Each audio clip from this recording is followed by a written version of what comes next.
Sarah's day began before sunrise. The pale gray light coming through her small apartment window felt soft, almost shy, as if it did not want to wake the city too quickly. She slipped out of bed without making a sound, careful not to disturb her younger brother who slept on the sofa nearby. Their father's medical bills had forced the family to move to this modest place. One bedroom, thin walls, and a forever hum of old plumbing. But Sarah had learned to find comfort in its quiet corners. She walked to the tiny kitchen, filled the kettle, and listened to the water start to hiss. That gentle sound was the first rhythm of her daily symphony. While her tea steeped, she planned the day in her head. Open the cafe at 7. Serve breakfast. Rush until at least 10. Cover lunch because the usual day waitress had asked for time off. Then maybe finish by 4 if the afternoon shift showed up on time. After that, she would pick up her father's new prescription from the pharmacy, cook dinner, and help her brother with his homework. The list was long, but lists gave her a shape to hold on to. Like a song with steady beats she could trust, she, dressed in the same uniform she wore 6 days a week. Black trousers, white button-up shirt, and a dark green apron with the cafe's name stitched in yellow thread. The apron held the faint smell of coffee no matter how many times she washed it. That scent followed her everywhere now, clinging to her hair, her fingertips, even the coat she put on for the cold morning air. Outside, the city still rubbed its sleepy eyes. Streetlights blinked against a pale pink sky. A few delivery trucks grumbled along narrow roads, and steam floated up from manhole covers like ghostly ribbons. Sarah walked quickly, hands pushed deep into her pockets, feeling the chill sneak past her sleeves. Each footstep echoed between tall brick buildings, but the early hour wrapped everything in a hush. These short walks to work were precious to her. They were the only moments of the day when silence felt gentle, rather than heavy. The cafe stood on the corner of Maple and Ninth, one glass wall facing the street and another facing a small park, where children would later chase pigeons. Inside, the tables were wooden, round, and a little scuffed. Framed photos of old jazz musicians hung crookedly on faded blue walls. In the far corner, near the bay window, sat an upright piano. Dust dulled its once glossy surface, and a "Please, do not touch" sign rested on its closed lid. Most customers thought it was just decoration, something to make the place look artsy. To Sarah, it was a closed door to another life. She unlocked the front door, flipped the sign to "Open," and clicked on the lights. Yellow bulbs splashed warm color across empty chairs. She liked this quiet opening ritual. It reminded her of rehearsals in the music hall years ago, when she would arrive first, turn on only the stage light, and let the single beam fall across the black and white keyboard. Back then she had a different uniform, long sleeves rolled to the elbow, hair pinned loosely so it would not fall into her eyes. A notebook of scales and arpeggios open beside her. Memory of that life hovered around her like a friendly ghost. Impossible to touch, yet impossible to forget. The smell of roasting beans soon drifted from the back room. Sarah loaded pastries into the glass case, buttery croissants, cinnamon, rolls spiraled with sugar, and small lemon tarts that glowed like slices of sunrise. She turned the radio to a soft station. Old love songs, gentle guitar strums, nothing too loud. Soon the first customers arrived. A man in a gray suit who always ordered black coffee, no sugar. A young woman jogging in bright pink shoes asking for an iced latte with extra ice even in winter. Two elderly friends who shared a blueberry muffin and laughed over newspapers. Sarah greeted each with the same calm smile and wrote their orders in tidy handwriting, her letters round and even like whole notes on sheet music. To the regulars, Sarah was reliable, polite, maybe a little shy. They knew she could remember 6 complicated drink orders without blinking. They knew she never complained when the espresso machine hissed too loudly, or when a takeout customer spilled cream on the counter. What they did not know, what hardly anyone knew, was that she had once dreamed of playing Rachmaninoff concertos on grand stages. When she wiped tables, she sometimes tapped her fingers lightly against the wood, tracing invisible chords. The motion was so small that no one noticed, but those silent patterns kept her old skills alive, the way a singer might hum under her breath while doing chores. She had been 17 when she first caught the attention of a visiting piano professor. He had come to her public high school to scout talent and heard her play a simple Chopin waltz during a recital. After the applause faded, he asked to see her parents.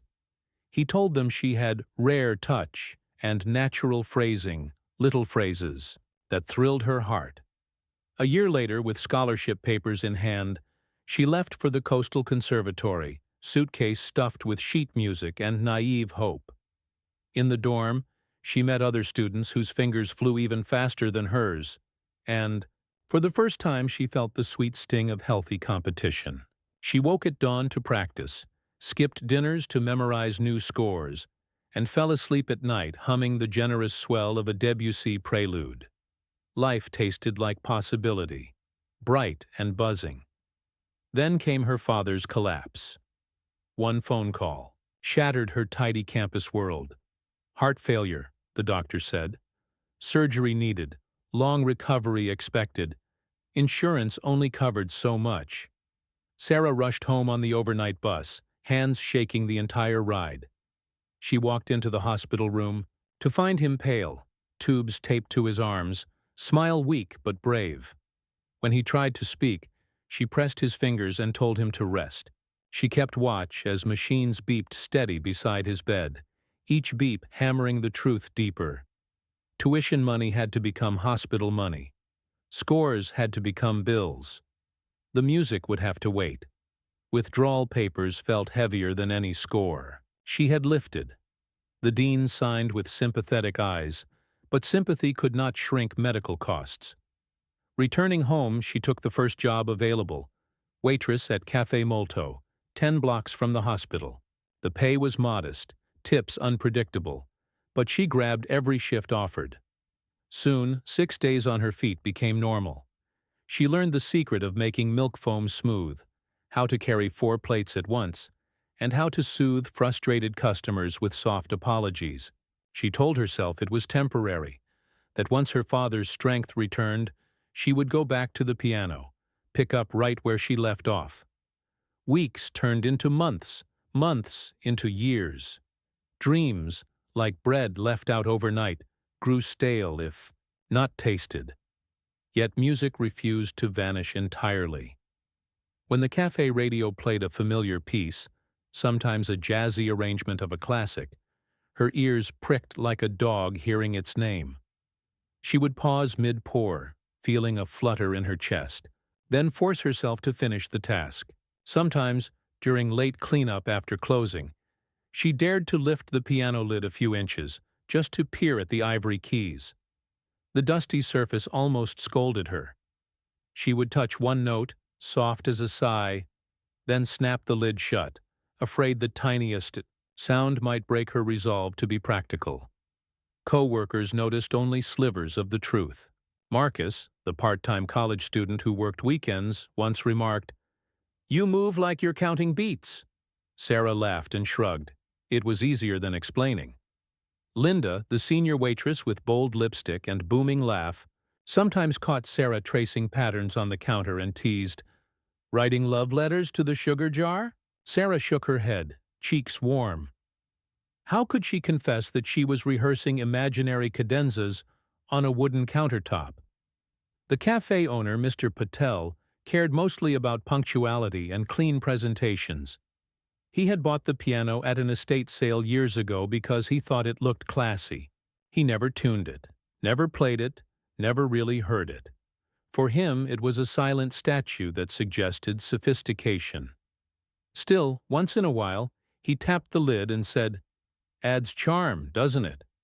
Sarah nodded and wiped a spot on the surface with her sleeve when he looked away. Every paycheck went the same route: hospital balance, rent, groceries, utility bills, then a tiny sliver for her brother's school supplies. Each time Sarah placed coins into the worn envelope marked "Savings," she whispered the same promise: One day this money will buy sheet music again. One day it will pay for lessons. One day it will tune that piano in the corner, or maybe another one in another place. She imagined the future like a song not yet written. No melody, no lyrics, just an empty staff waiting for notes that would come when the time was right. On busy mornings, the clatter of dishes and constant chatter could feel overwhelming, but Sarah found patterns in the noise. The milk steamer hissed on the downbeat. Cups clinked in syncopation. Customers' laughter rose and fell like dynamic markings in a score. She discovered that, if she listened closely, the cafe itself was a living orchestra. Spoons tapping, plates like cymbals, the doorbell jingling like triangles, the espresso grinder roaring like a low brass chord. She did not need to sit at a piano to hear music. It surrounded her, threaded through ordinary sounds. Recognizing this secret symphony kept her spirit alive. One winter afternoon, snow began to fall outside the wide cafe window. White flakes danced on sudden gusts of wind, drawing curious children to press their faces against the glass. Sarah poured hot chocolate topped with whipped cream and tiny marshmallows, smiling at the wonder in the children's eyes. She remembered how, as a child herself, she tried to match snowfall. Late that same day, after the rush had subsided, she leaned against the counter and rubbed her tired shoulders. Her manager chatted with a delivery rep about ordering more pastries. Linda counted tip money with quick, practiced fingers. Marcus balanced a tray of dirty mugs, pretending it was a skateboard. As Sarah watched them, her gaze drifted to the piano. A soft ray of winter sunset slipped through the window, landing right on the keys, making them glow against the shadowy room. The sight caught her breath. It looked as if the instrument were waking from a long sleep, stretching under the gentle light. She took half a step toward it, drawn like a magnet, but then the front door chimed and a new customer entered, stamping snow from his boots. Duty called, and the moment passed. When the clock finally clicked close to 4, relief washed over her. The evening shift arrived. 2 students eager for extra holiday money. She handed over the apron, tucked her hair behind her ears, and clocked out. Her feet ached, and a faint burn lingered on her wrist where she had brushed a hot espresso wand. Even so, she lingered by the exit, eyes drawn once more to the piano. She wondered, not for the first time, if the keys would even work after years of neglect. Dust might muffle the hammers, strings might be out of tune. Still, music lived inside. Those wooden walls, waiting. She could almost hear it breathing, patient and steady. Walking back into the cold evening, she wrapped her scarf tighter and let the city lights paint silver shapes on wet pavement. A passing car splashed water near the curb, and she jumped aside, laughing at her clumsiness. The laugh felt good, light, airy, almost musical. She thought about her father, now recovering slowly at home. His smile had grown stronger lately. He teased her for bringing him evening soup that tasted bland. He told her that one day soon he wanted to visit the cafe and see where she worked. Sarah pictured him sitting at a table near the piano, nodding approval as she poured his tea. She wondered if he would also notice the dust, if he would remember how she used to play Chopin for him on Sunday mornings while he read the newspaper. Her small apartment greeted her with the smell of peppermint tea and the low hum of the old heater. Her brother looked up from a science textbook and asked about her day. She shrugged, said it was fine, and ruffled his hair. Inside, however, she felt a tiny spark flicker. Something about the way the sunset had kissed the piano keys would not leave her mind.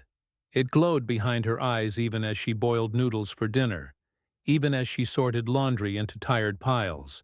It sang a quiet promise. Doors that close can open again. That night, after everyone slept, Sarah pulled out a battered notebook. The cover showed scratches where stickers had once been. Pages inside smelled faintly of coffee. She wrote a single line at the top, "Practice plan. Someday." Under it, she listed simple exercises: finger stretches, Hanon drills, slow scales. She added the date in the corner, then closed the book and slid it under her pillow, near enough to touch if bad. Dreams woke her. It felt like planting a seed in winter soil. Nothing to see, yet life hidden inside, waiting for spring. She lay in bed listening to city noises, a distant siren, a dog barking, someone's radio playing an old pop ballad.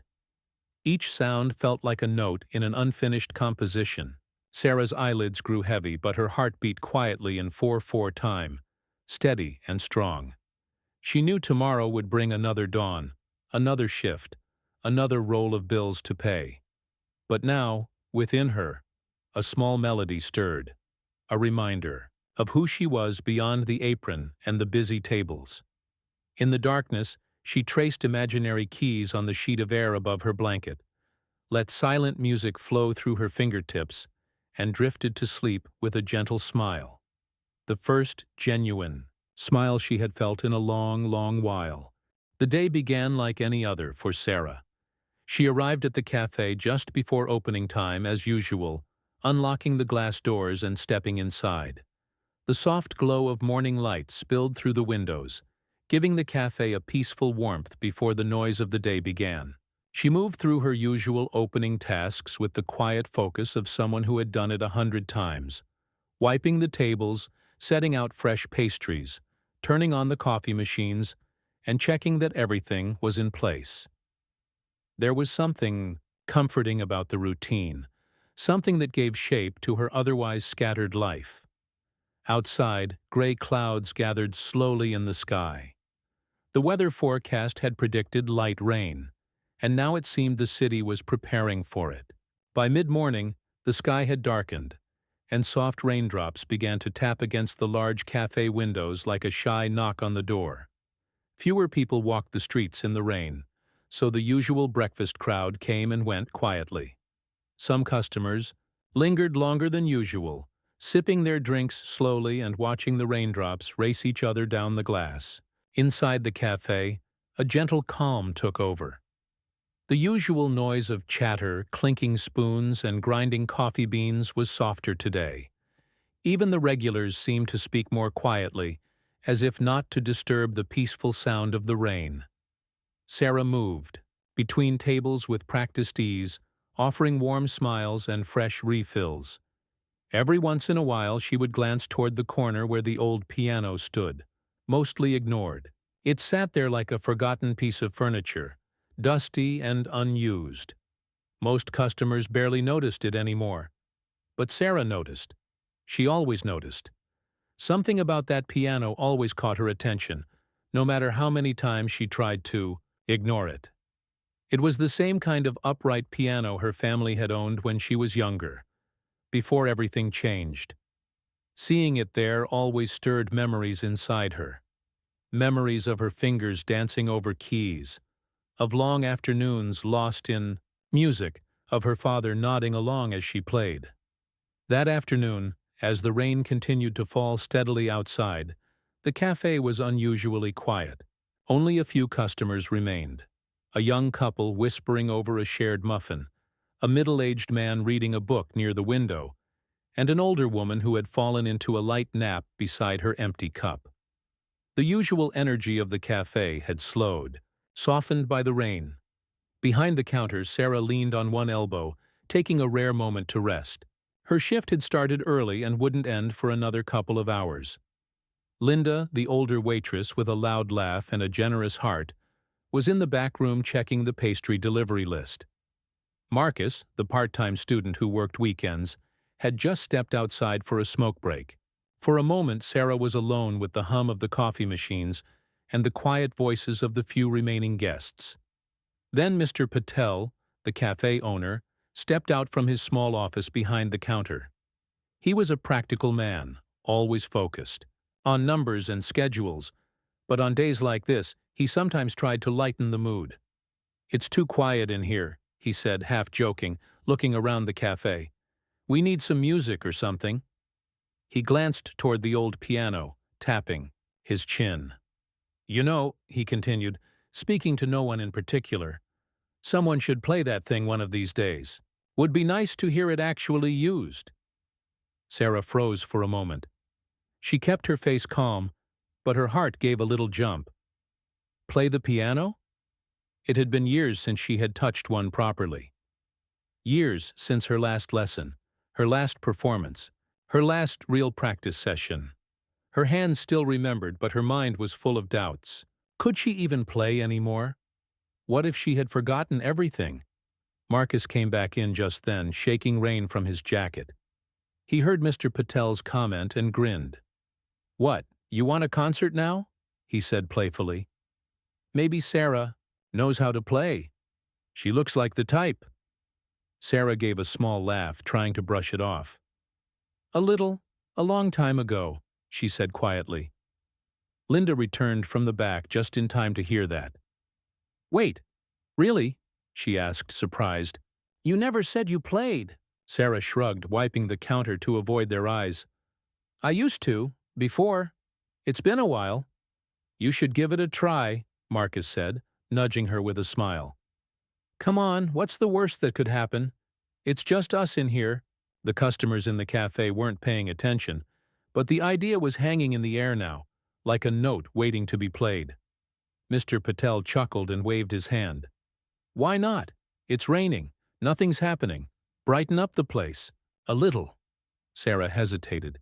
Part of her wanted to say no, to walk away, to keep her secret life as a pianist locked up where it was safe. But another part of her, quiet, small, but very real, wanted to say yes. She missed music, missed the feeling of keys under her fingers, the sound of notes filling the air, the way her soul seemed to rise and breathe when she played. She looked around. No one was really watching.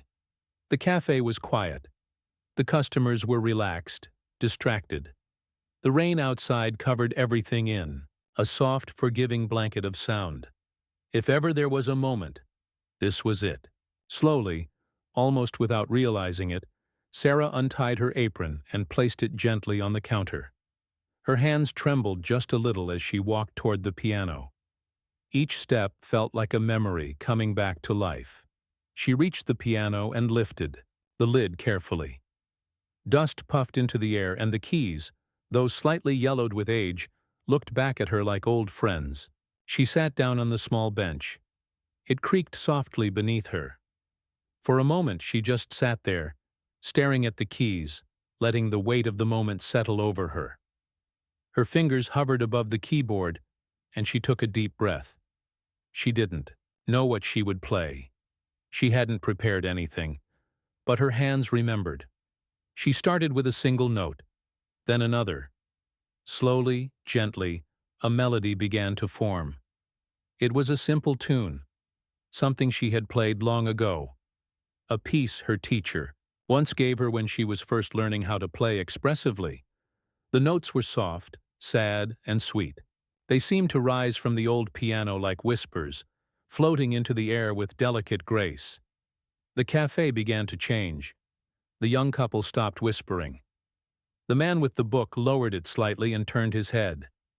Even the older woman stirred from her nap, blinking slowly as the sound of the piano reached her ears. Behind the counter, Linda and Marcus stood still, eyes fixed on Sarah. Mr. Patel crossed his arms and said nothing, listening. The rain outside continued to fall, but inside, the only sound was music. Sarah's fingers moved with growing confidence. The keys welcomed her back like an old friend who never forgot her. The melody shifted into something more complex, part classical, part jazz. She didn't even realize what she was doing at first. Her hands followed old patterns, weaving new feelings into familiar shapes. Her body swayed slightly with the rhythm, her head tilted, her eyes half closed.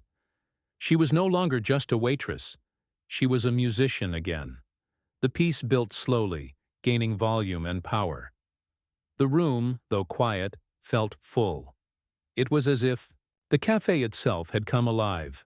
Every table, every chair, every person holding their breath, drawn into the world of sound that Sarah had created.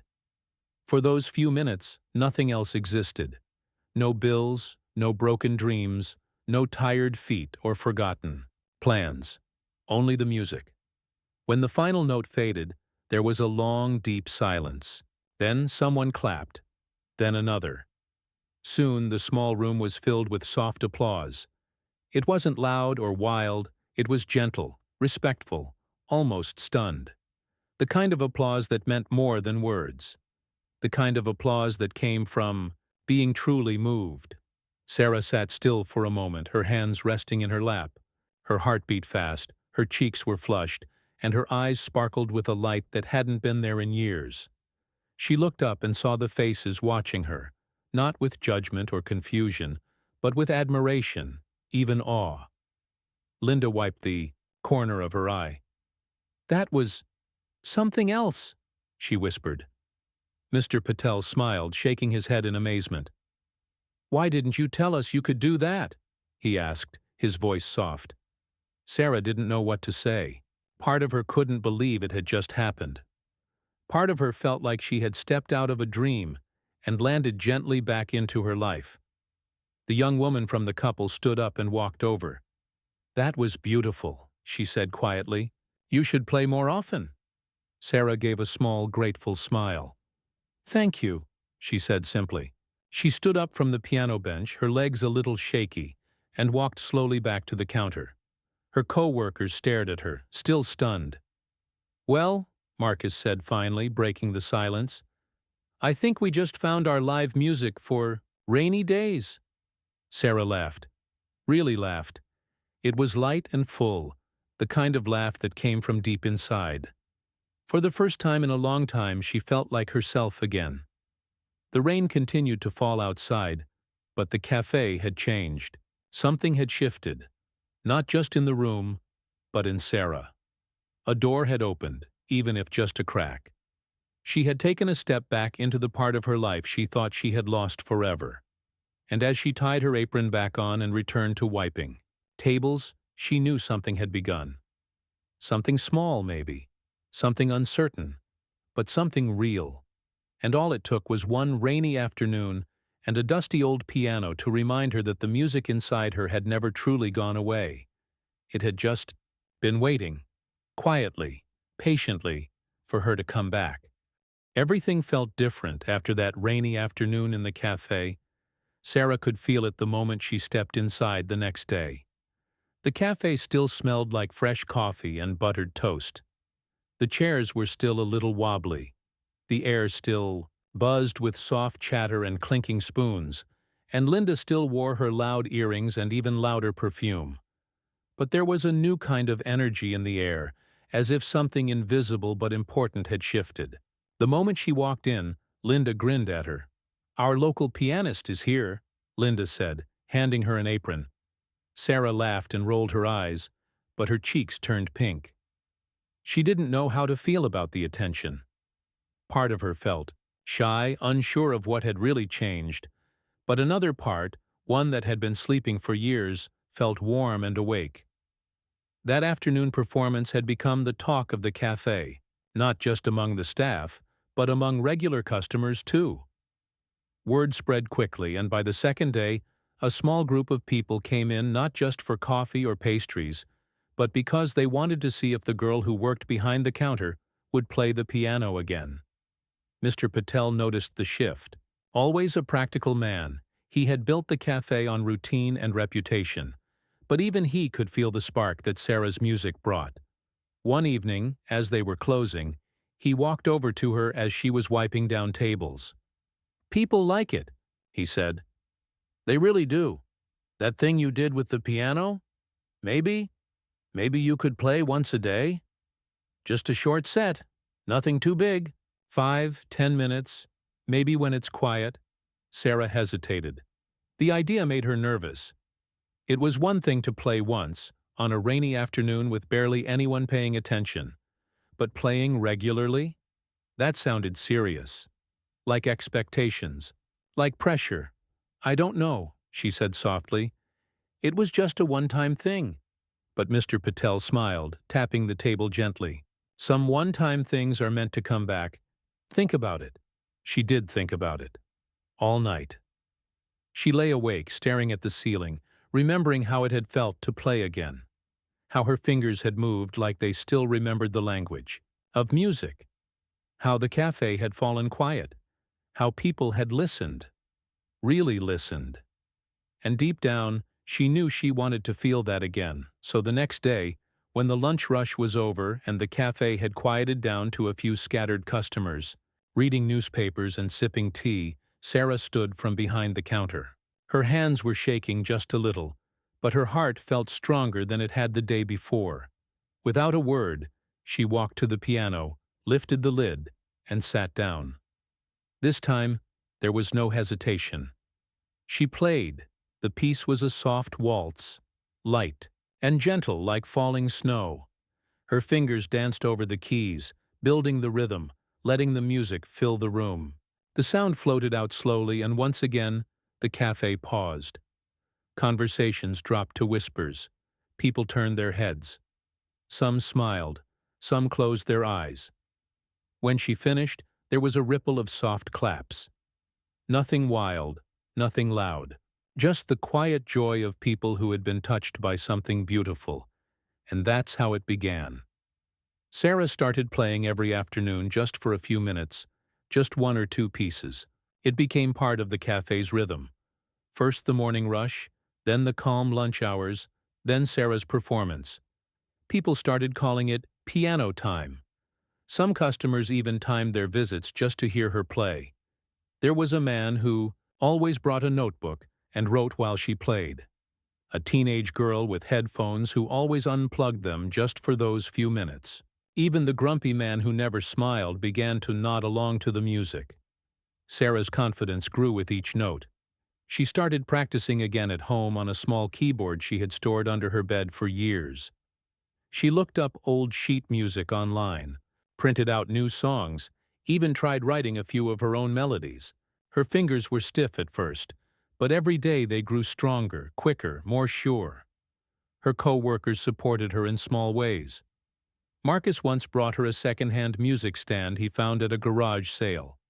Linda would always remind her not to forget her showtime, and even offered to take over her tables during those minutes. Mr. Patel didn't say much, but he did place a small sign near the piano that read, "Live piano every afternoon." The cafe changed. More people came in. Some stayed longer. The atmosphere was different, more relaxed, more human. People connected more, talked more, smiled more. And Sarah? She began to shine. But not everyone understood what was happening inside her. Outside of work, she still kept mostly to herself. Her apartment was small, neat, and quiet. Her phone rarely rang. Most of her evenings were spent alone, watching old movies, cooking for one, or practicing piano quietly so she wouldn't disturb her neighbors. One day, her neighbor downstairs, Mrs. Flores, a retired teacher in her 70s, knocked on her door. "I hope you don't mind me saying," Mrs. Flores said kindly, "but I hear you playing at night sometimes. I just wanted you to know it's lovely. Reminds me of my husband. He used to play too." Sarah was touched. "Thank you," she said with a small smile. "Don't stop," Mrs. Flores added. "This building could use a little music." It was such a small thing to say, but it stayed with Sarah. People really did listen. People cared. And more than anything, people needed music. Just like she did. Then one afternoon, something unexpected happened. A man in a dark coat came into the cafe. He wasn't a regular. He stood out, not because he looked strange, but because of the way he watched Sarah from the moment he entered. He ordered a coffee, sat near the piano, and waited quietly. When Sarah began to play, he didn't blink. His eyes followed her hands. His head tilted slightly, as if trying to remember something. After she finished and the small round of applause died down, the man approached her. He smiled politely. "Hi," he said. "That was beautiful. Really beautiful." Sarah gave a polite nod. "Thank you." "I'm Daniel," he said. "I work with a small music collective."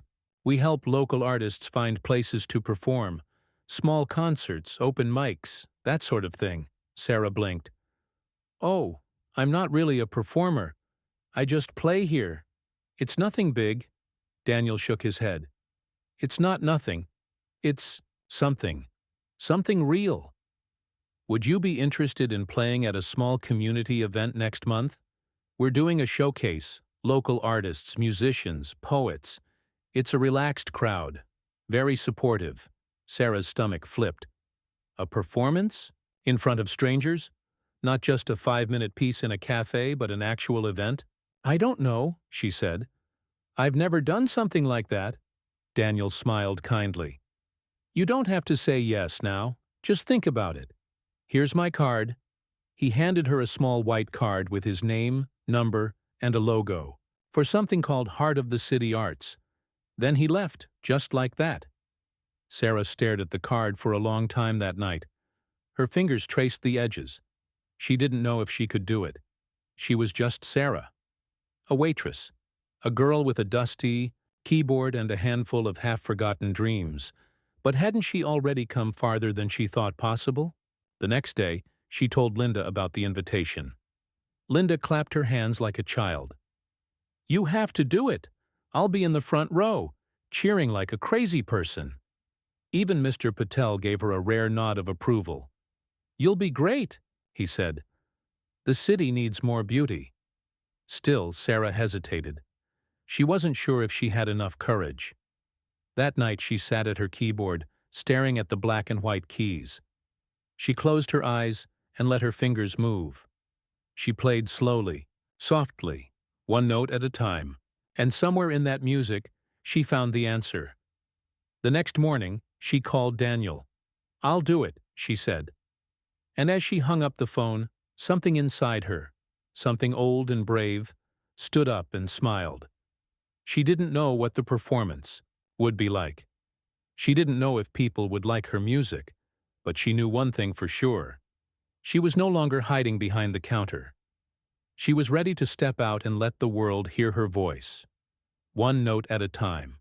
Sarah spent every spare second preparing for the community showcase. After the cafe closed each night, she stayed an extra hour, playing the cafe's old piano while Marcus mopped floors and Linda counted the cash drawer. She did slow fingers, drills first, letting each note sink in like rain on dry ground. Then she moved to scales, steady as a ticking clock, until her wrists felt loose and brave. Finally, she practiced the 3 pieces she had chosen. A gentle lullaby she had written for her brother, a lively jazz tune that always made Linda dance in the kitchen, and a short, bright waltz that reminded her of sunshine on cafe tables. She whispered the tempo numbers under her breath. 1, 2, 3, 1, 2, 3, until the rhythm felt like a second heartbeat. Sometimes she caught Marcus leaning on his mop, staring. Whenever she looked up, he grinned and gave an awkward thumbs up before scrubbing harder at the same clean spot. When she reached home, the apartment was dark and quiet.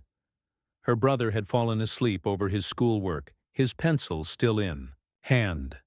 Sarah covered him with a blanket, then tiptoed into the kitchen to heat a bowl of rice. While the microwave hummed, she practiced tapping rhythms against the countertop, listening to the hollow wood echo softly. The neighbor's television buzzed through the thin wall, but she hardly noticed. Her head was full of melodies, her fingers twitching on invisible keys. Before sleeping, she opened a small notebook and wrote 3 lines. Breathe between songs, speak clearly to the audience, trust the music.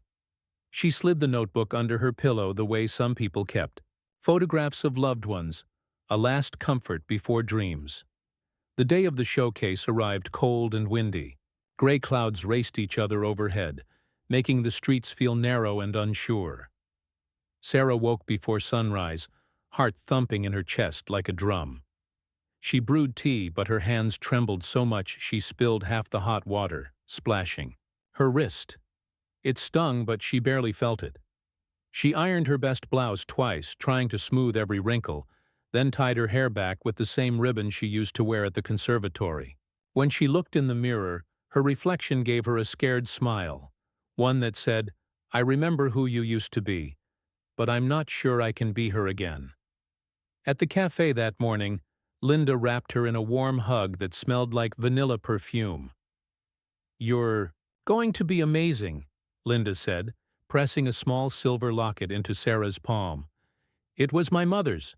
She wore it on the day she married my dad. For luck." The clasp was tiny, shaped like a heart. Sarah felt her eyes sting, but forced herself to swallow the tears. Marcus presented a folded paper crane painted with tiny musical notes. "Stick this in your pocket," he said. "Legend says these keep nerves away. Or maybe that's just me. Either way, keep it." Mr. Patel emerged from his office holding a single red rose from an arrangement on the counter.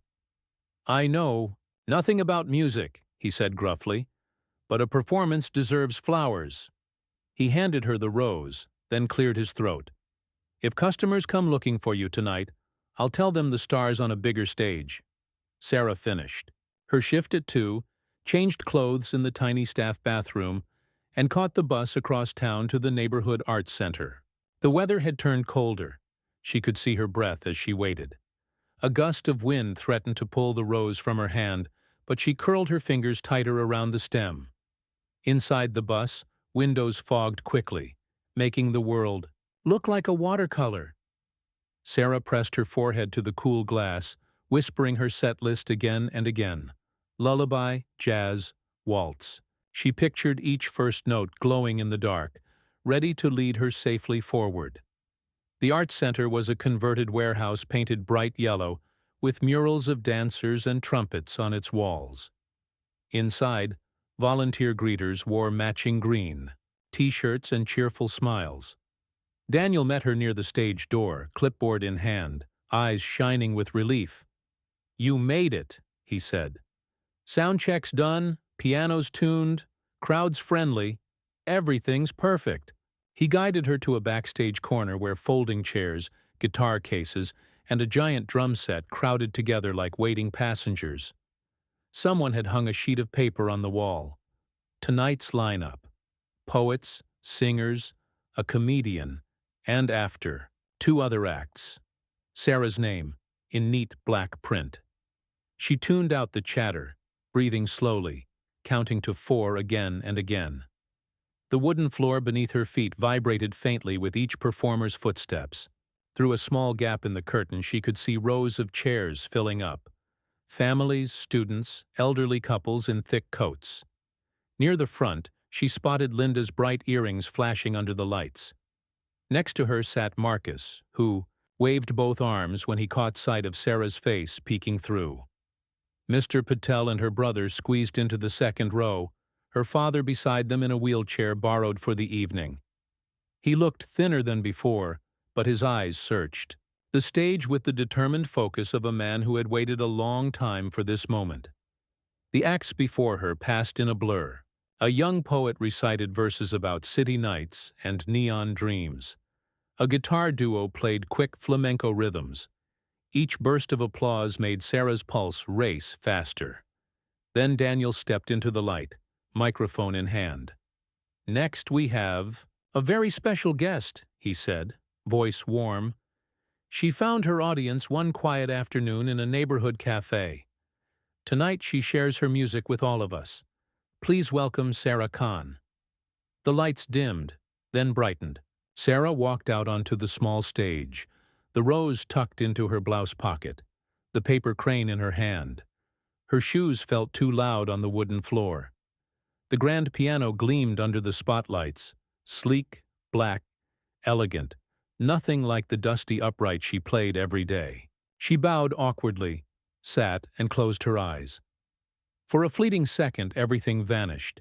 The audience, the stage, her shaking nerves. And she saw her childhood living room. Faded rug, afternoon sun, her father reading the newspaper, nodding, a long while she practiced. She felt the same old longing to make him smile, to make him proud. She opened her eyes and placed her fingers on the keys. The lullaby began softly, like breath.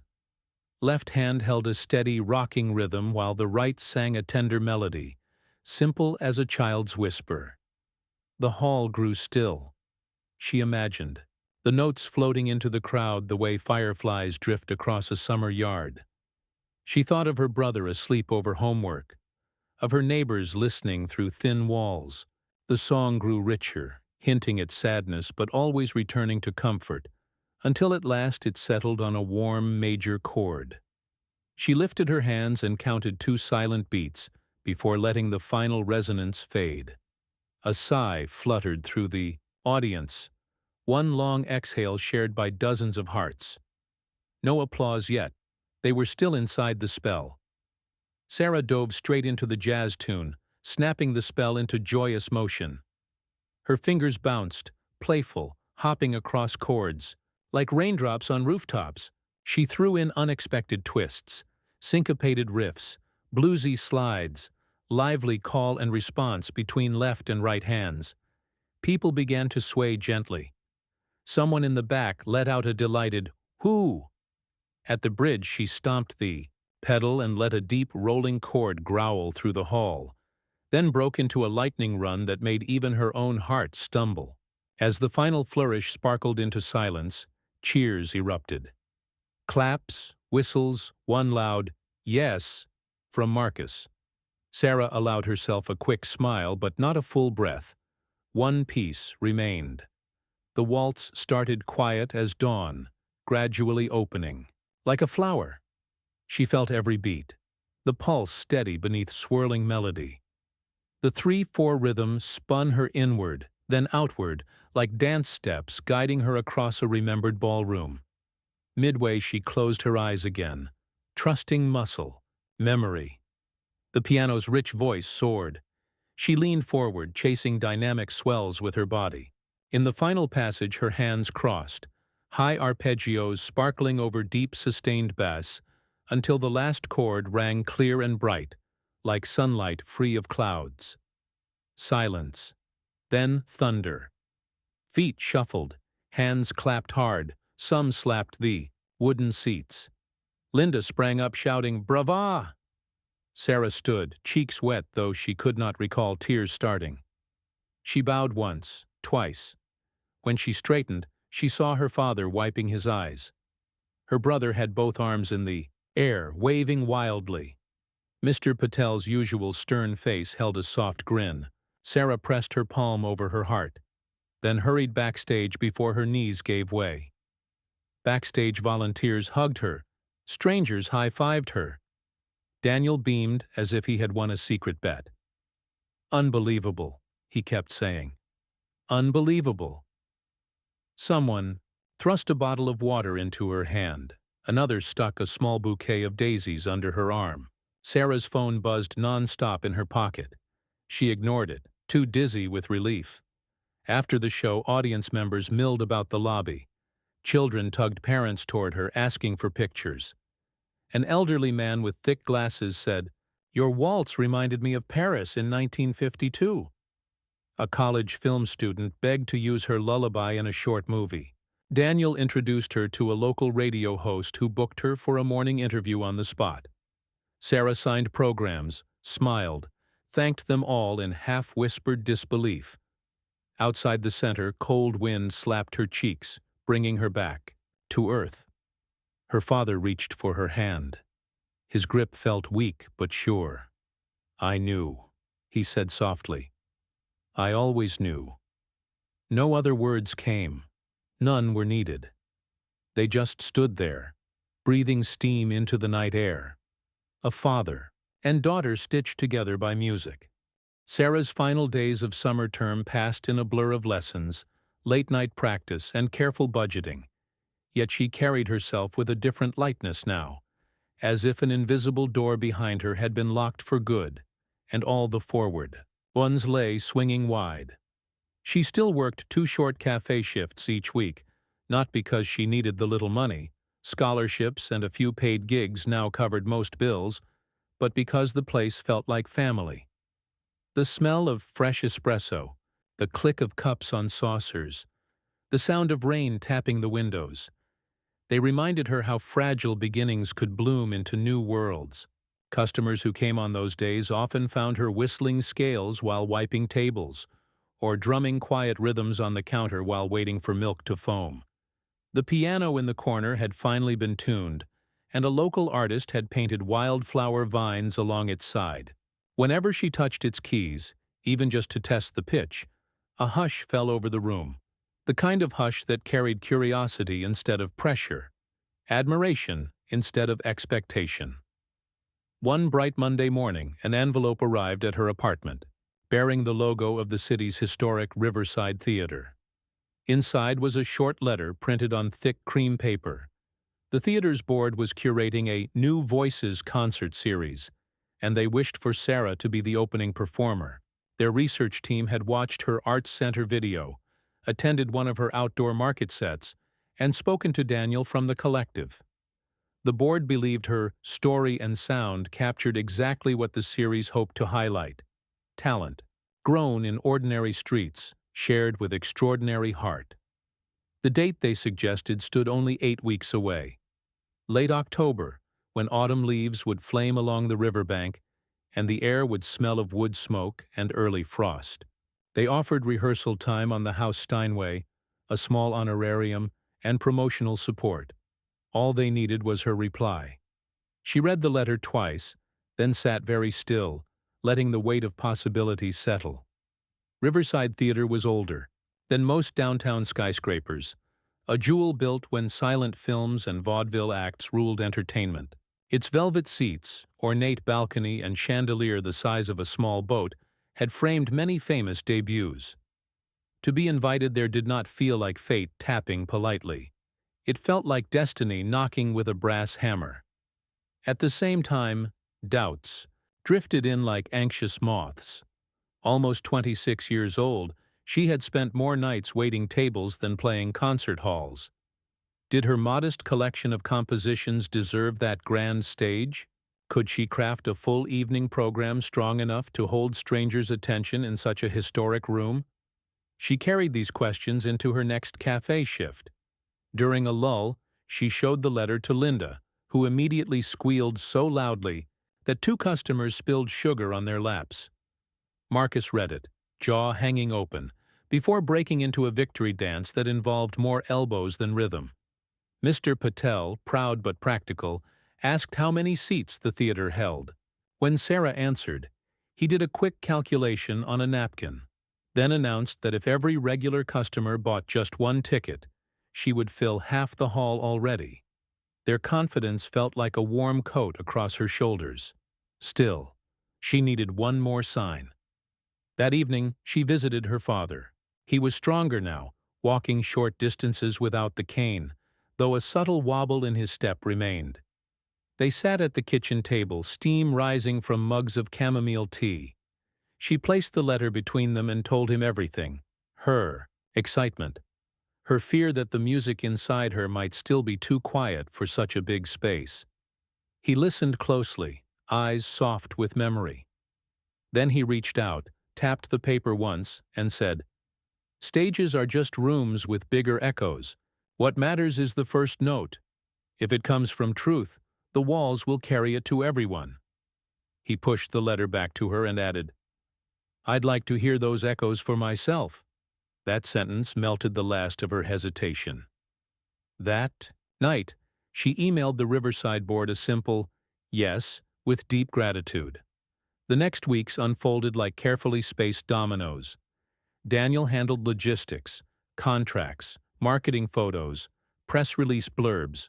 The theater's social media team posted a short trailer, Sarah playing her lullaby while city street footage shimmered behind her. Ticket sales began modestly, then picked up when a local news station aired a segment titled Barista 2, Steinway, The Inspiring Rise of Sarah Khan. The cafe became a mini box office. Linda stapled show flyers to every pastry bag, and Marcus slipped promo cards into takeaway sleeves. Sarah's neighbor, Mrs. Flores, led her book club friends in ordering an entire row. Even the quiet man who read poetry at the cafe's corner table vowed to attend with his writing group. Meanwhile, Sarah built her program like a storyteller choosing chapters. She opened a spiral notebook and listed pieces in pencil, rearranging, until the arc felt right. Begin with gentle invitation. Deepen into complexity. Pull back for reflection. Explode into joy. Then land in hope. She kept 3 of her earlier works, the lullaby, the jazz number, the waltz, but expanded them, writing new bridges and richer harmonies. She added 2 classical staples, a short Chopin nocturne that had first enchanted her as a child, and a fiery movement from a Beethoven sonata that always set her pulse racing. The centerpiece would be a brand new composition, River Lights. Inspired by evenings she spent practicing in a tiny rehearsal room overlooking the water, where moonglow rippled on dark current. Each day, she rose at dawn, brewed tea, and warmed her fingers with slow scales on her keyboard before heading to class.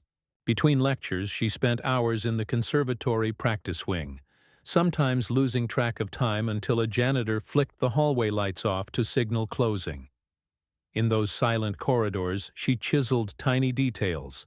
The delay pedal's exact lift, the crescendo that should feel like inhale, exhale, the 2-note sigh hidden inside a dense left-hand chord that she wanted listeners to catch only on second hearing.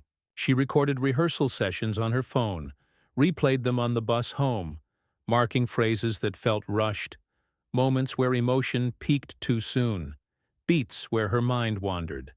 Slowly, she tightened every seam until the music draped perfectly across the frame of her intention.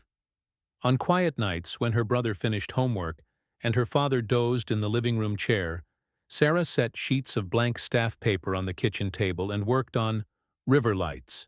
She thought about how city lights jittered on moving water, never holding one shape. She turned those flickers into broken arpeggios, climbing high and tumbling down the upper octaves.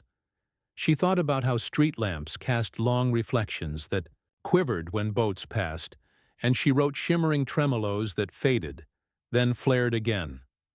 At the midpoint she inserted a surprise splash of rhythm, echoing the thump of nightclub bass drifting across the river on Saturday nights. Writing this piece felt like building a bridge between her cafe life, her school life, and the wide unknown that awaited beyond both. 3 nights before the concert, Riverside Theater opened its doors for her technical rehearsal. Sarah stepped onto the empty stage, heart drumming louder than the stagehand's footsteps. The Steinway sat under twin spotlights, lacquered surface reflecting the ornate ceiling. She ran her fingers over its keys and felt them answering back with depth she had never touched before. Bass notes rumbled like low thunder. Treble tones rang as clear as crystal bells. She played through her set while the lighting crew adjusted hues to match each mood. Gold warmth for the lullaby, deep blue for Chopin, fiery amber for Beethoven, rhythmic splashes of red for jazz, and finally a moving wash of silver for River Lights. In the stillness after her final chord, she heard the chandelier's crystals ting softly, as if applauding. Opening night arrived dressed in crisp autumn wind. Leaves skittered along sidewalks like playful animals. Sarah reached the backstage door early, carrying nothing but her score binder and a tiny pouch containing Linda's locket, Marcus's paper crane, and the cafe's tip jar charm, Mr. Patel, had turned into a keychain. The dressing room smelled of roses.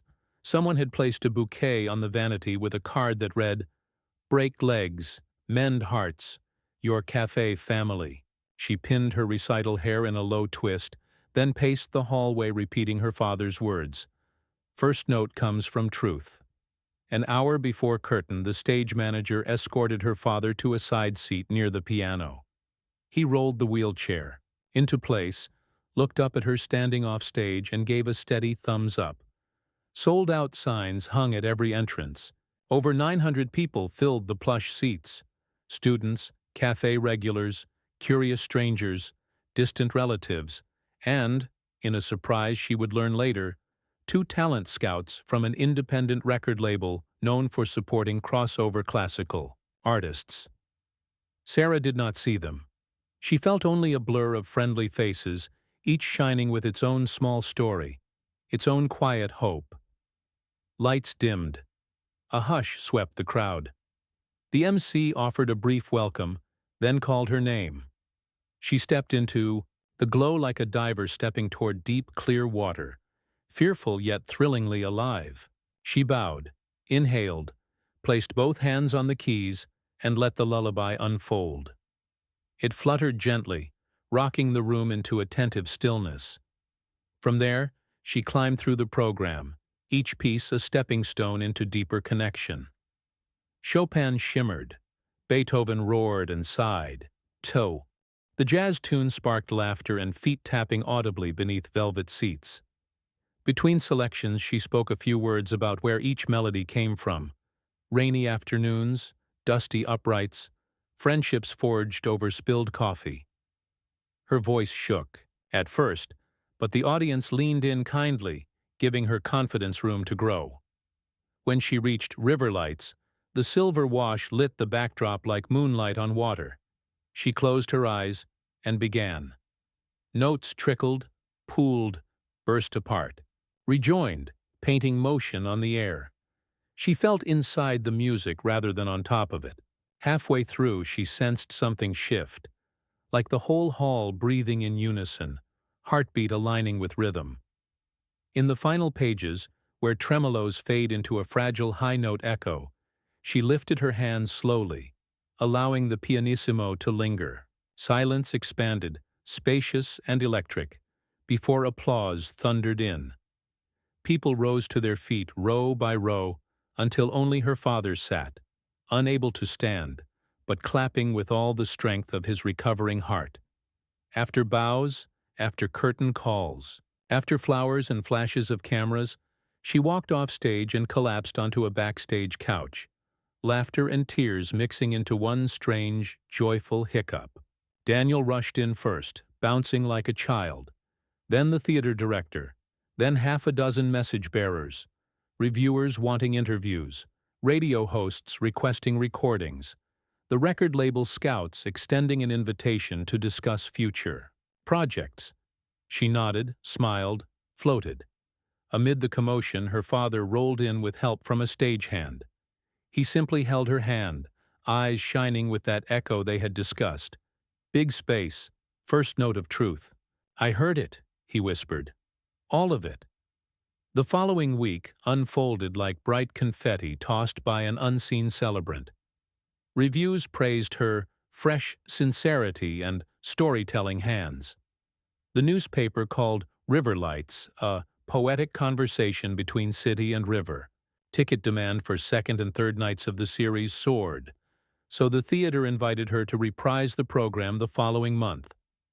The record label meeting ended with a handshake and a draft contract promising studio time, marketing support, and worldwide digital release. Amid these dazzling new steps, she anchored herself to routine. Morning tea, gentle scales, short cafe shifts where she greeted each customer by name. Fame, she decided, was only useful if it increased the distance music could travel between hearts. Yet she was not done repaying the place that had sheltered her.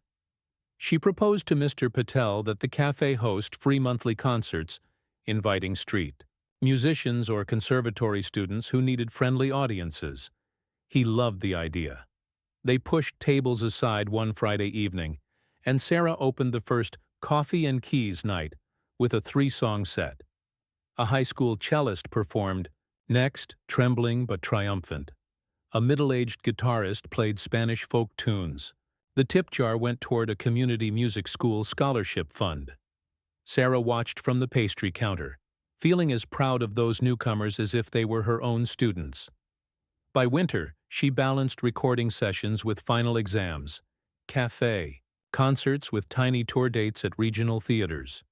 She rode buses through snow-dusted towns, carrying sheet music in a worn backpack, staying in budget inns where the heater clanked but provided enough warmth to practice silently on a rubber key. Travel board. Each audience surprised her. A librarian who had driven 2 hours after reading her profile in a magazine. A retired dock worker who said her jazz tune reminded him of seaside bars in his youth. A little boy who fell asleep against his mother's shoulder during Chopin and woke right at the final note to clap in delight. She collected these moments like beads on a string, each bright and unlike the next. One rainy evening she found herself playing a benefit concert at the children's hospital where her father had once recovered. Beds were wheeled into the atrium, nurses dimmed harsh fluorescent lights, and hung paper stars from IV poles. Sarah adjusted her set to shorter pieces with simple, soothing melodies. She played the lullaby last. As the final chord faded, a little girl with tubes taped to her cheeks whispered, "Thank you, piano lady," her voice soft as tissue. Sarah swallowed a sob and whispered back, "Thank you for listening." She walked out into the corridor, afterward, and cried quietly, overwhelmed by the fragile thread connecting music and healing. The record came out in early spring, titled River Lights and Other Stories. Online platforms placed it in new classical playlists. Radio hosts spun tracks between indie folk songs and cinematic soundscapes. Sales modest, reviews kind. But what mattered most to her were emails from strangers. A farmer in Iowa who played the album while fixing fences, a graduate student in Seoul who listened during late research hours, a new mother in Nairobi who rocked her newborn to sleep to the lullaby. Music found cracks in walls she would never see, seeped through, lit little corners.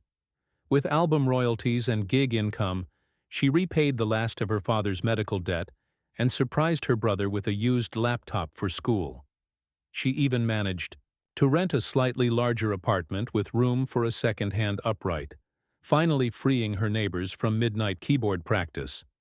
The first time she played a full chord on the new piano, the sound rattled picture frames on the wall, and she laughed like a child discovering echo in a canyon.